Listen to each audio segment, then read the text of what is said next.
Hello and welcome to the first Wet n Wild collection of 2026. And I have a lot to say about this collection. It's not going to be all, oh, this is so great, like it always is. That's your little teaser to what's to come. I want to begin though with two housekeeping items, and you can feel free to skip this, but here they are.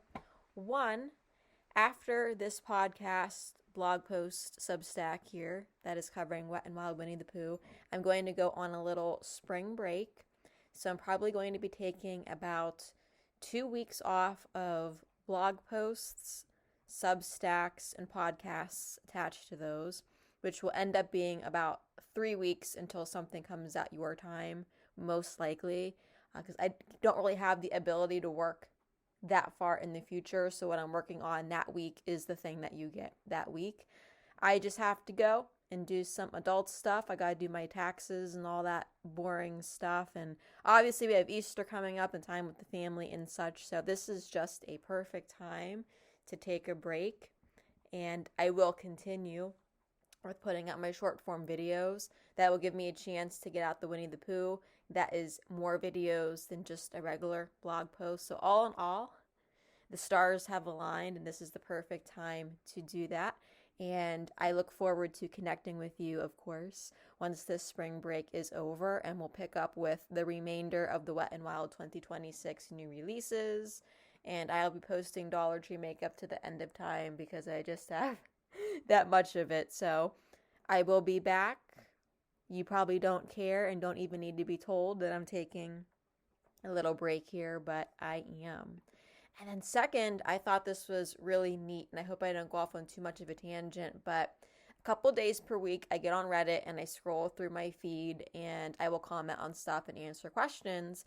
And lo and behold, through the power of the algorithm, a post popped up for me yesterday from a subreddit called Dollar Tree Detox. I'm not sure if I ever even looked at that subreddit before. I don't know. But I am 99.9% sure this person was posting after listening to my podcast and Substack that dropped same day for the Ioni eyeshadow sticks, because it was too exact, it was too spot on. And what had happened is at the end of that podcast and Substack, I was going on to say, I just had a really bad experience with these eyeshadow sticks, and one of my favorite influencers is Juicy Jazz, and she tried one of them out and said all good things about them, and I was just very confused, and that prompted that person to go on to Reddit and say, so-and-so said this. Well, not even so-and-so, because you can't give a whole lot of details on a subreddit so your post doesn't get deleted, but it made them go, wow, like, this person had said they were so confused why this big influencer had a different experience. Influencers lie. And I felt the need to comment on it because I thought that was so cool and that was a great discussion. So whoever you are out there on Reddit, thank you for doing that, for keeping that discussion alive. But on the same side of that, I don't want anybody to think that, oh my gosh, that Amanda's been doing this for 11 years. She's so stupid. Like, she doesn't know that influencers lie. I'm sure that is not the point of that Reddit, but I know that influencers do lie. I personally, maybe I am naive and I am that stupid. I didn't think that Juicy Jazz was that bad, but I enjoy her content. And I don't typically like buy things that influencers peddle all that much. I'm just kind of there like to listen and to see the products and go, ooh, I like that color. Maybe I'd like that palette or whatever, I just have fun with it. I put these videos on when I'm doing my nails or what have you. So I take it all with a grain of salt, but I just thought it was really cool that I reached somebody and triggered somebody in a positive way to go to Reddit and to start a discussion. And I was also having a discussion on the YouTube version of the podcast, and it could have been the same person from Reddit, I'm not sure, but it got me thinking, I am still a small creator after 11 years, and people have bigger trust for small creators because they don't see us as people that are needing the lie to keep the platform going, and we're getting all this free product from companies, so on and so forth. And, again, I've been doing this for 11 years, so I have already accepted the fact that I'm probably never going to blow up and go viral and be a big creator. And whether I end up with 1,000,000 subscribers one day, or I just keep 200 subscribers and I'm forever dubbed a small creator, I am going to be the same.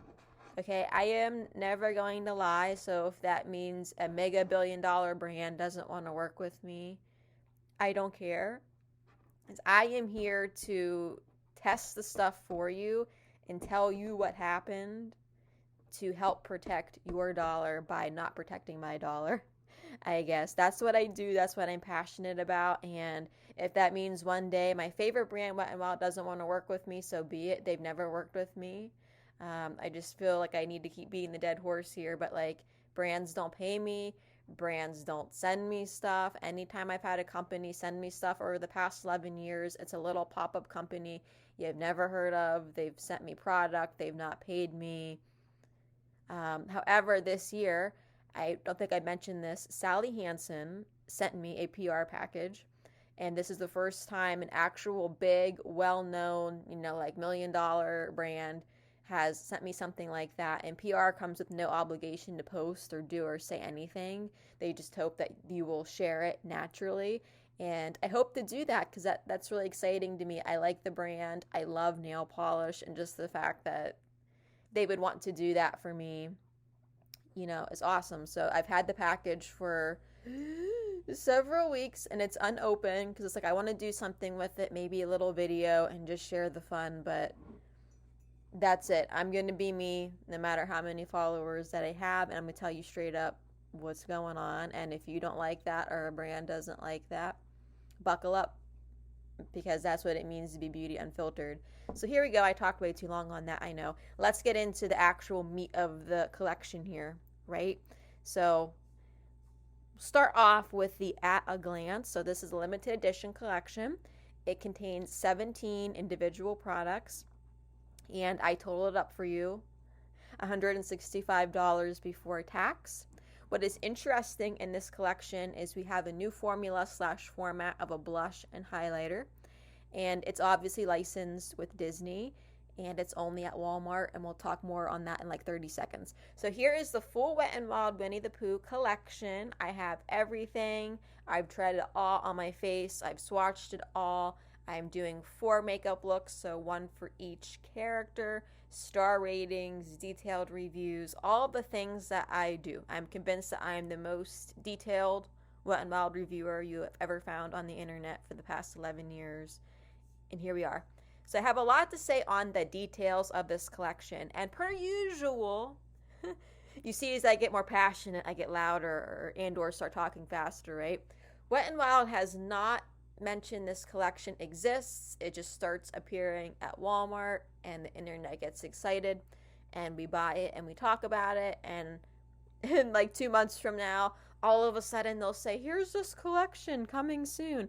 I don't get it. I don't know if this is a marketing scheme by them. I just think it is incredibly agitating.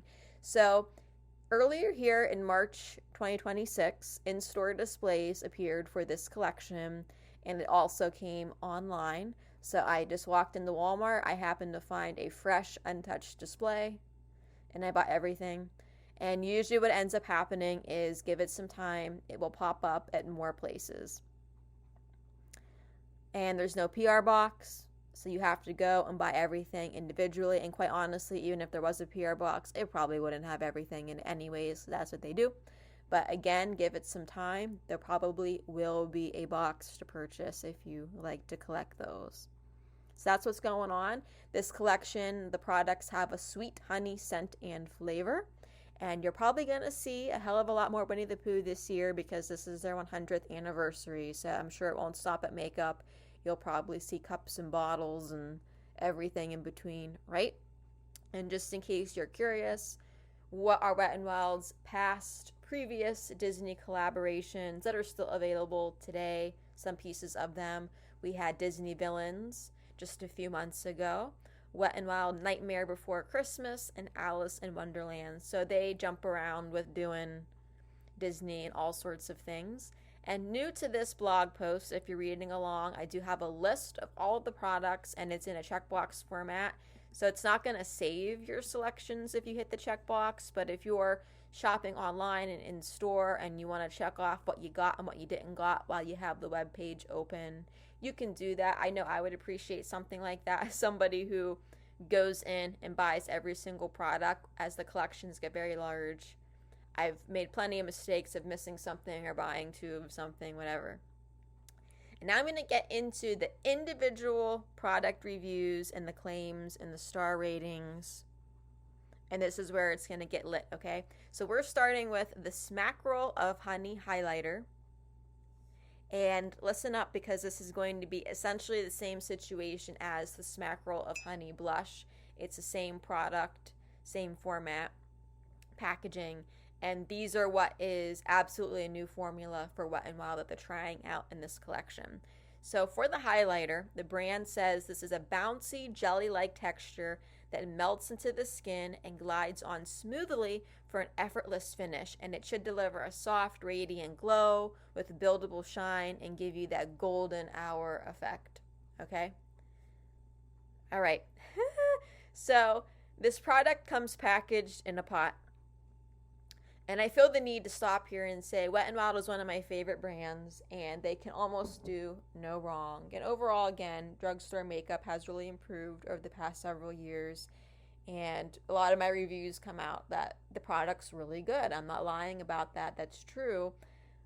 And this time around, I am just not impressed with these products. And I'm going to tell you that. I'm going to tell you the truth. So we have this pot, and you're going to see when I put out my short form videos what I mean when I'm saying it's a jelly texture. Kind of makes me think of like jelly makeup sticks, like Milk Makeup, or the sticks from Disney Villains, or even Dollar Tree jelly sticks. What if we took that formula and we made it like extra jelly, almost like jam, and we smashed it into a pot? And that's what this is. So you'll see in the video, I'm sticking my finger in there and I can literally like mush it around and move it from the sides of the pot, okay? So the pot is so small. If you want to apply it with a brush, you're going to have to find a brush that is small enough to get in there. And I am fortunate, I have a shit ton of brushes. You may not, as the average consumer, that's totally understandable. So if you want to go the brush route and you can find one that fits into these small pots, brushes don't work too well for application. So it doesn't glide over the skin well with a brush, this jelly highlighter blush formula, and it starts lifting the coverage underneath. So literally I can see spots of my foundation being removed. I can see the foundation and other products transferring onto my brush. And this jelly formula causes the bristles to start to stick together, so the brush is just not functioning well. Okay, so it's a patchy experience. The brush isn't working. It's frustrating. It does not look good. So, fingers. The products apply very well with your fingers.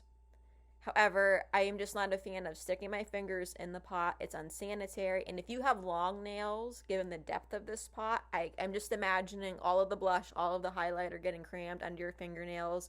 It gives me the heebie-jeebies. It's so gross. But that's going to be your best application. So truth be told, if you have a makeup little spatula, that's going to be the best product to kind of scrape the blush or the highlighter out, get some on the back of your hand, and then apply with your finger. I still think that's going to be agitating if you don't own a spatula and now you go, well, crap, I got to buy something else. Or maybe even try like the back end of a makeup brush, something like that. But it's something else to clean, another thing to reach for. All in all, there's just a problem here with how am I going to get into this pot and how am I going to put it on the face. But the finger application is really going to be the best way to get this product on evenly, for sure. It's still going to remove the coverage underneath, and that issue is really the jelly texture. It's like a super sticky, dare I say greasy, honey-like texture, okay? So that's why it's doing this to the makeup brush. It's removing coverage underneath. And when you're putting it on the face, you know, treating this like a cream product, you're not going to be able to layer it or have it go anywhere near powders. That's a given. But this product can't dry down. So it stays sticky, glossy, wet looking, basically greasy all day. So if you're going to go outside and you got your hair down and the wind is blowing, it is going to get stuck to your face. Okay?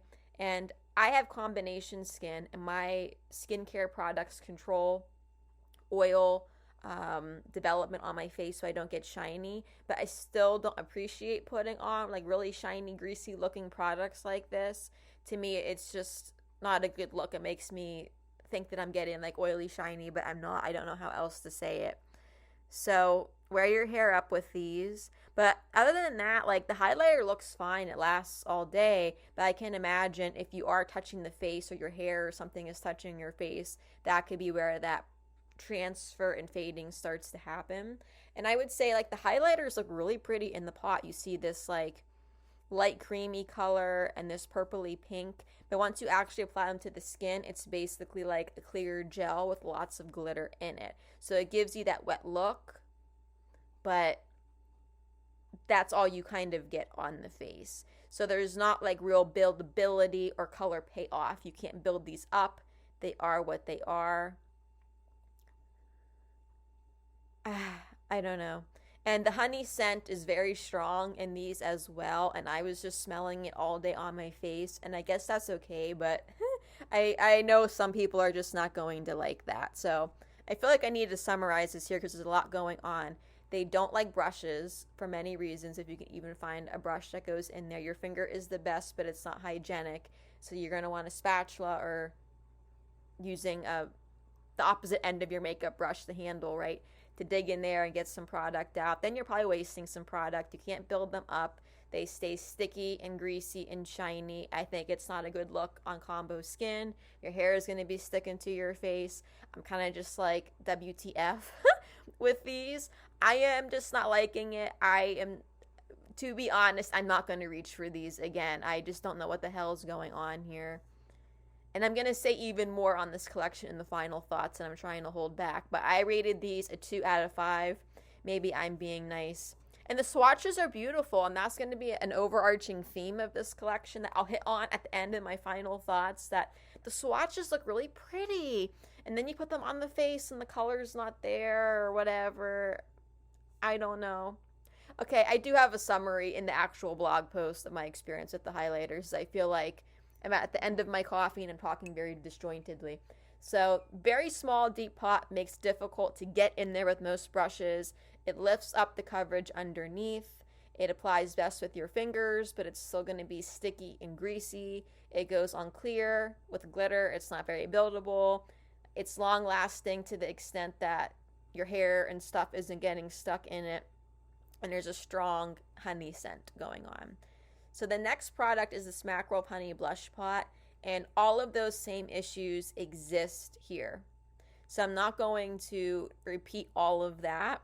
The only thing that I have to say that is different when it comes to the blush is I think the colors are really pretty in the swatches, but I could not build it up on the face. And of course in the blog post I have pictures of myself wearing the blush.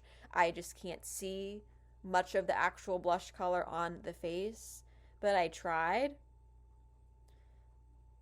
And again, you're just going to have all the same issues of the highlighter. And I like seeing my blush, so you might like these if you want a really natural look. But again, your cheeks are going to be very shiny, glossy, greasy, wet look. I don't know. I guess it's up to you if you like that. I just don't like that. Layering is an issue. Coverage lifting underneath is an issue. I, again, cannot see myself reaching for these, and the claims are going to be very similar, so I didn't feel the need to jump into them. But this blush has a bouncy jelly-like texture that melts into the skin and glides on effortlessly for a smooth finish. It should deliver a fresh, dewy flush with buildable color that starts soft and can be layered for a more vibrant look. I cannot make these vibrant. Oh, and I can say they don't fade, so the little color that you do get lasts all day. Again, if your hair and different things aren't touching it, the blush and the highlighter aren't going to fade. But oh gosh, I'm sitting here just looking at the pictures again, and I can't even see the biggest difference between Pouncy Pop and Sunny Cheeks on the face. There's a slight difference. I mean, I'm wearing a different foundation and all each day. I don't These, I just don't know who thought it was a good idea to make a super jelly jam like honey sticky blush and highlighter.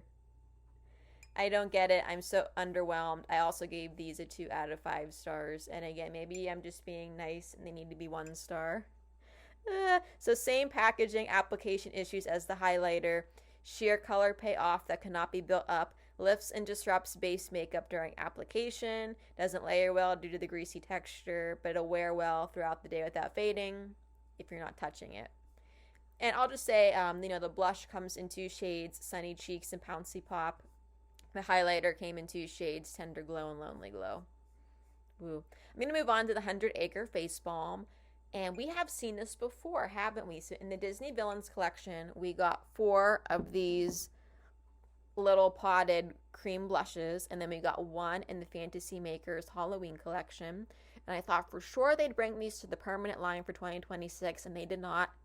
They instead gave us something completely new with the Mother Fluffer Pudding blushes. Okay, fine. But here we got 2 more of these blushes with Winnie the Pooh, and I love them. They're definitely giving Merit high-end vibes. I'm just confused why this time around they called them a balm formula, because when I hear balm, I'm thinking something that is like very dewy and radiant and sheer and buildable and juicy, and these aren't balms. This formula is exactly the same from what we got. It is a buildable, but bright, has a lot of color cream blush. So I'm not getting balm. I still want them in the permanent line. And same experience that I had before. They're very creamy. They're easy to work with. I apply these straight to the face and they're not removing coverage. You can blend them with a brush, sponge, your fingers, whatever. You can build it, control it. But if you want to see the blush, you want to see the color, you can do that. Or if you want to put it on lighter, you can do that too. It doesn't get patchy. They're not matte or sparkly or anything. They have a very natural finish. And they almost fully dry down, but they're going to leave a little slight tack. They don't fade on me. And just like an asterisk here, I don't have a whole lot of problem with my blushes and bronzers and stuff fading. Maybe there's just something about my face, and I could be a bad judge of that. But they hold up very well. They're not disturbing my makeup underneath. I really like the colors as well. So we have 2, Nap Time and Gentle Heart. Nap Time is red, so you're going to get that very natural flush for your cheeks, right? And then Gentle Heart is a vibrant pink, just like the Perfect Pinky Pink. I think they are both very fun and great pops of color. So Wet n Wild said these should be versatile balms that add a pop of color wherever you need it for an all-in-one option to give you a cohesive look. Ultra creamy formula that blends effortlessly, melting into the skin for a lightweight, fresh, natural looking finish. And you get an exclusive design on top. Exactly. So I gave these a 5 out of 5 stars. I love them, and they are in my drawer now with the other ones that came out. And one slight thing here is I'll go back and forth with trying the products before I photograph them or letting them look totally pristine, and photographing them before I review them. But this time around, I used all of the products before I photographed them. So the blush is used, and you can see that when I'm trying to show you the characters in the pan. I don't know if it matters one way or another. If you have a preference, let me know. Yeah. Moving on now to the eyeshadow. So they came out with 4 eyeshadow quads called the Little Something Eyeshadow Quads. And I also have a lot to say here. I had not realized this. I saw this on Reddit when I was preparing for this blog post. This packaging, the packaging itself, the keychain, the shape of the pans, all of it, Wet n Wild basically copied Fui. I didn't even know Fui had eyeshadow. And if you think about it, the Mother Fluffer Pudding blush, they also copied Fui, the format, the formula, the packaging. So they're really getting right up in there. But I'm going to rant and rave about the keychain, folks. When I first saw this collection, I'm laying in bed, I'm scrolling through Walmart on the app looking at this stuff, and I'm going, what the hell is wrong with these people? The keychain is cute.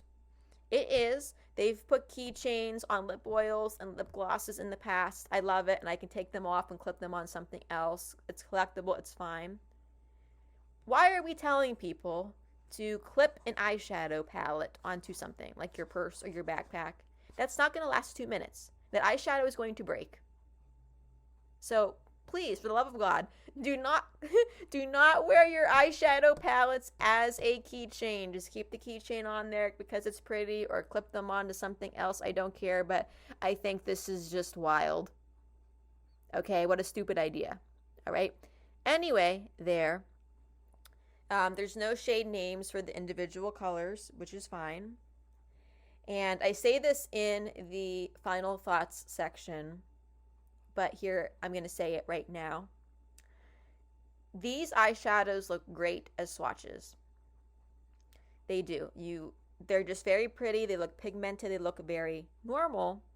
When I go to put these on the eye, I'm not seeing the same level of pigmentation that I'm used to with Wet n Wild eyeshadows. The color payoff is not as strong, and I'm unable to see the differentiation between the shades on the eye. When I'm doing these eyeshadow looks, it looks like I've only put one color on my eyes or like 2 colors. I am just very unhappy with that. It definitely affects the overall look.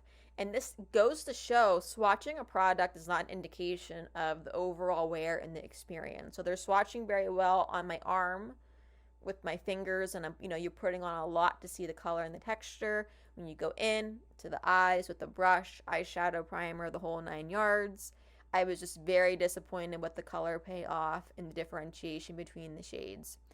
And personally, I don't see myself reaching for these again either. And you can build them up to a degree. The formula is easy to work with. It blends well. There's no fallout and very little dust and kick up and product flying around. This is just not the quality that we're used to from Wet n Wild. So we have that going on. We have the keychains, the whole concept. I just don't get it, man.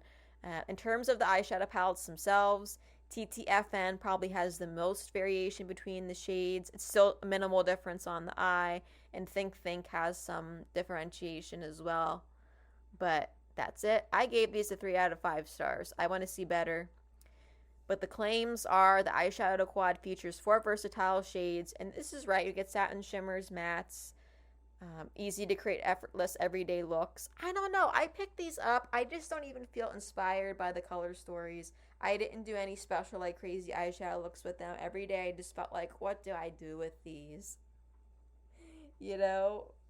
I think I would prefer them to just come out with like one palette for the collection, big format with all the fun colors in it, and just feel more inspired. And no keychains. Like, let's not be making people think that they can hang fragile stuff off a purse. Okay, back on the claims. It's travel-friendly design and portable for on-the-go use, and includes a character keychain charm, collectible touch that can be clipped onto your bag or keys. Oh, now I'm just envisioning clipping one of these to my car keys, and I'm just horrified. I am. Man, the keychain just really lights me up. It does. But here's the shades that we have, the palettes we have still here. TTFN, Think, and Oh Dear.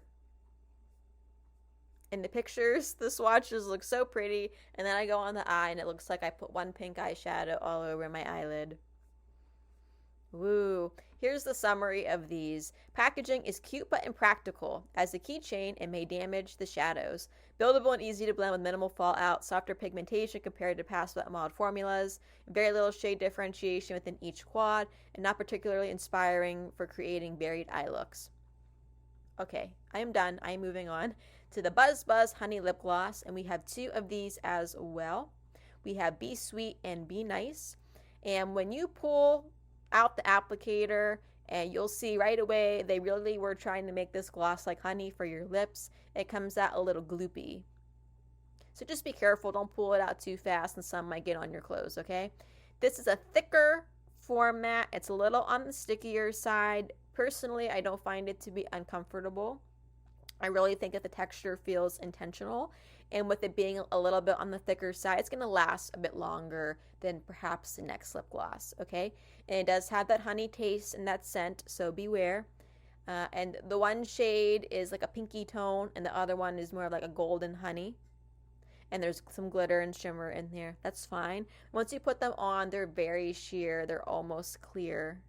Especially Be Sweet is essentially clear. So because of this, they both end up looking very similar on application. I really don't think you need to buy both of them. But they do give you, that very glossy, shiny, juicy sort of lip with the fine glitter. And you know me and my applicators, we got to have a nice, large and in charge applicator to get those juicy lips, and you get that with these. So they did a great job with the applicator. And I also included in the blog post itself the ingredients here, because I saw some, not necessarily search volume around the ingredients, but that came up in my research, so put that in there for you. The claims: this gloss glides on smoothly with a honey-like feel, delivering a luminous high shine finish that catches the light. The lightweight, comfortable formula can be worn on its own or layered over other lip products, and is infused with a subtle honey flavor for a soft, sweet touch.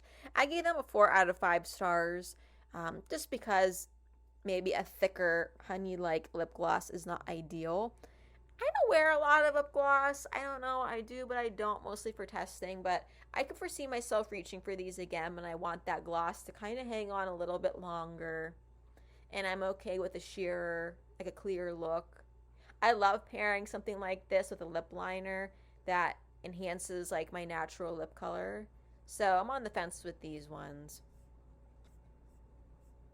Yeah. Moving on to the makeup bag. We have actually seen this makeup bag before. It first came out with the Hello Kitty collection.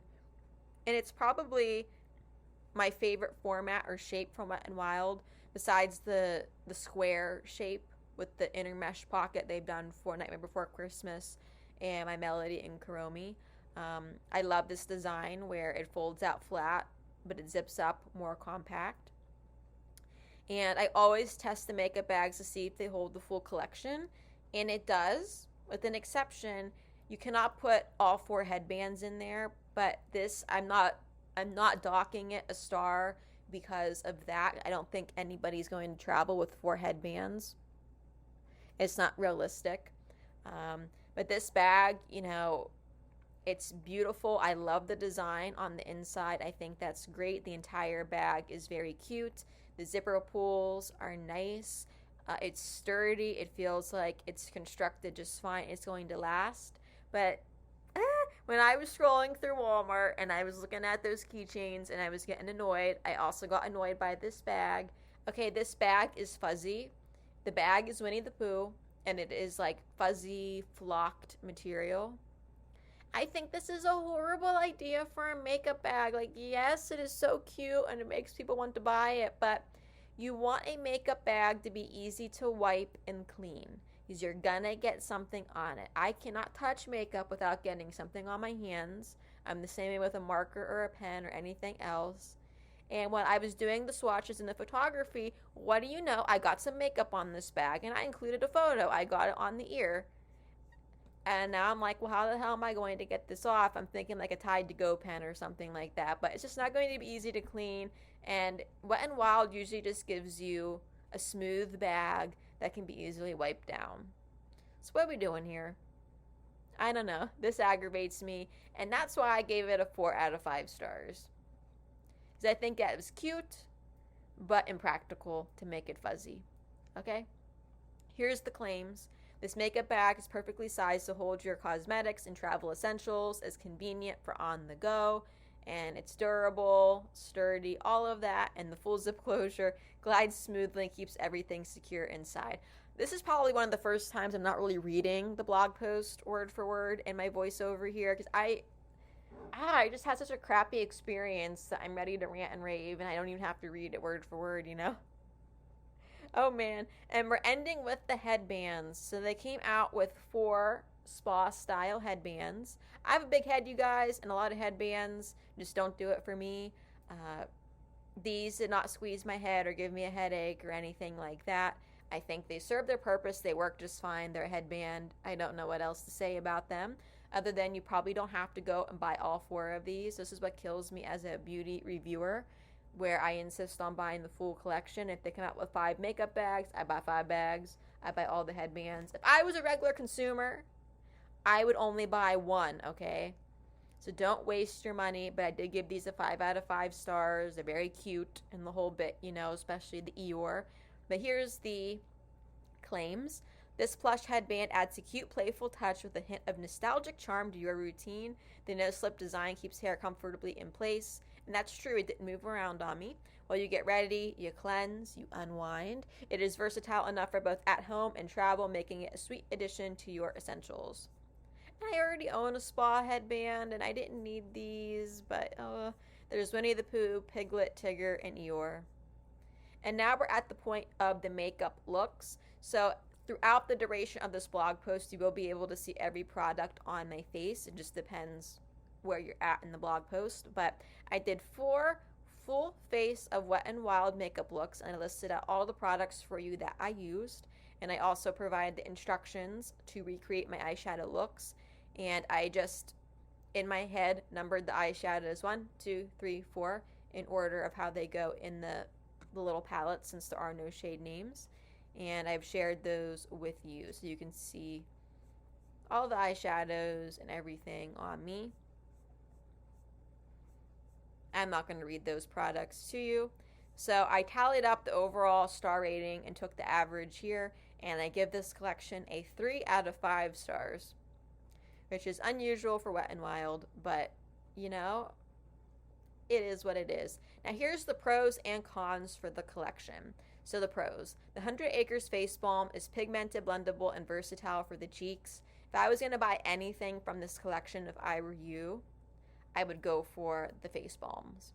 The Buzz Buzz Honey Lip Gloss is comfortable, glossy, and has a sweet honey scent. The character-themed headbands are functional, comfortable, playful. The makeup bag fits the full collection and is durable. The packaging, accessories are cute, collectible.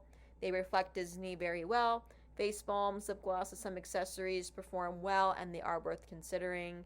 And the limited edition theme makes the items unique and collectible. The cons. Smack Roll Up Honey highlighter and blush pots have small deep pots that are difficult to use with brushes. Those same pots are sticky, they are sheer, clear, they have poor buildability. The eyeshadow quads have softer pigmentation, minimal shade differentiation, and are less inspiring for full eye looks.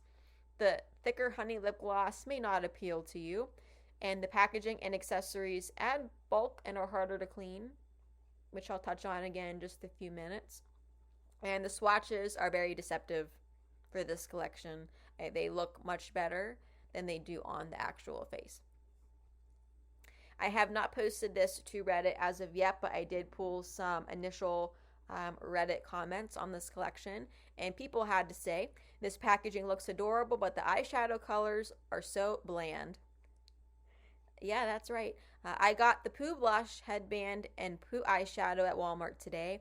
The headband is precious, but the blush pot is jelly. I was expecting something like cream, like the Scooby-Doo blushes. Ooh, I know what she means. I have the Scooby-Doo blushes. Yeah, that tracks. But that Scooby-Doo formula looks so pretty when you put it on, and it fades like no other. Anyway, it's too glossy for a blush for my taste, but it will sit on my sink and be adorable nonetheless. So you see this person bought one of these jelly blush pots and does not feel compelled to use it ever again. Wasted their money just to have it sit there as a paperweight on their sink because it looks cute. Oof. Here's the last Reddit comment that I pulled. The honey pots are so cute, but they should have condensed all of the shades into a single palette. Which I think they mean for the eyeshadow. I don't know. If I were to sit down and put all the eyeshadow quads in front of me, I still think I would feel like, what the hell am I doing for my eyeshadow look? Okay, frequently asked questions. Is the Wet n Wild Winnie the Pooh collection good for fair skin? I have fair skin, and yes, it definitely works. Especially the 100 Acre Face Balm shades. They blend easily, and they offer a flattering tone and natural flushes of red and of pink. However, some products like the blush pots and highlighter just appear very sheer or clear, so they're not going to do a whole lot for you, no matter what your skin tone is. Is this collection limited edition? I'm saying yes that it is, because these always are, but Wet n Wild hasn't told us anything, so Are the products in this collection, or what are the products in this collection, excuse me? We have highlighters, blush pots, eyeshadow, quads, lip glosses, headbands, and makeup bag. Everything is character themed. 17 items in total. How pigmented is this collection? Well, that's going to vary depending on what you buy. So the face balms, the blushes, are very pigmented, buildable. The potted blush and highlighter can't be built, worth a lick. The eyeshadows are buildable to an extent. They just don't look that great on the eye. Okay. Where can you buy the Wet n Wild Winnie the Pooh collection? The collection is available at Walmart only for the moment. And is it worth buying? Yes and no. It really depends now that you've heard about the textures, the colors, my experience, what you know you're going to like and use, and what your preferences are, right?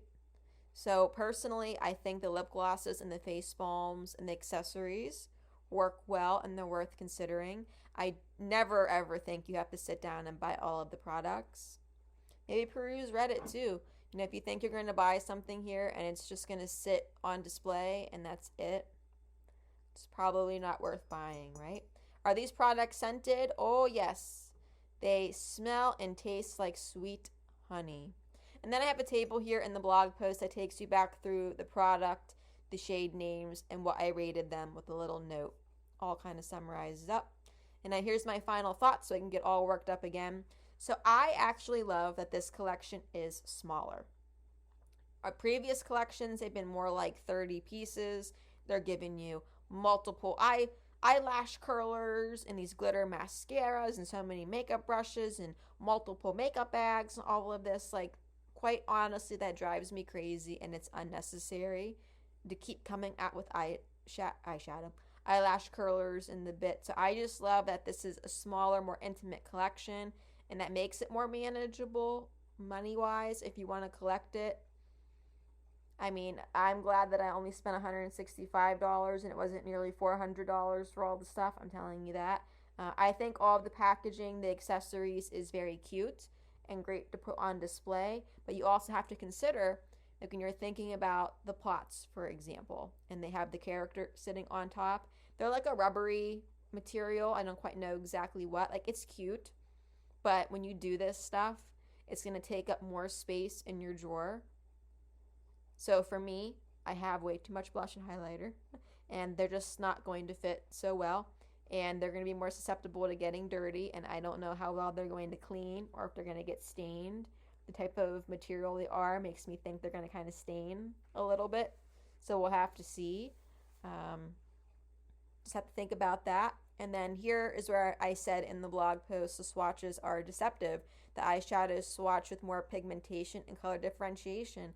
The highlighters look so pretty, and then on the face, they're greasy glitter. The blush pots look more pigmented. So swatches never ever tell the full story. They enable you to see the colors. They enable you to see the textures and what those colors look like against various skin tones. But that's not going to tell you how they're going to wear and perform and how they're going to apply with the proper tools and all of that, okay? So this overall collection is very underwhelming to me. It is not the quality that we know and love from Wet n Wild. The eyeshadows are lacking when applied to the eye with a brush. I can't foresee myself reusing much of anything from this collection, unfortunately. You don't need 4 headbands. You may not like a thick lip gloss. It's up to you, right? So none of these comments are necessarily a new concept in terms of you need to buy what makes sense for you to buy, what truly interests you and what you think you are going to enjoy. But of course, if you're going to be buying anything from this collection, I want to know about it. I want to chat about it. I love the conversation. So whatever platform you're on, you can reach me. I'm literally everywhere. So if you want to start a conversation, leave some comments, ask some questions. I will do my best to get back to you. I'm notoriously very bad at getting back to messages and comments. So Lord help me if I ever became, a big creator with 1 million followers. If I can't handle it now, I won't handle it then. But, I do love the conversation and love being able to connect with you if I can. So hit me anywhere. I don't care if it's Reddit or you reply to the email, you leave a Substack comment, anywhere in between. I will see it. And let me summarize this collection for you before we go. So the packaging and accessories are cute, but could be bulky and hard to clean. The swatches are misleading compared to actual performance on the face. The standout products are the face balms, the lip gloss, the headbands, highlighter, blush pots, and eyeshadows underperform. And it's best to pick individual items for what will suit your preferences than going for the full collection. So that's it. I feel like I finally got it all off my chest. And now it is time for my little spring break. So thank you for listening. Let me know what ends up happening with this collection if you go for it. I am genuinely curious, especially with those blush pots and highlighter pots. And I will see you or hear from you or something in a few weeks from now.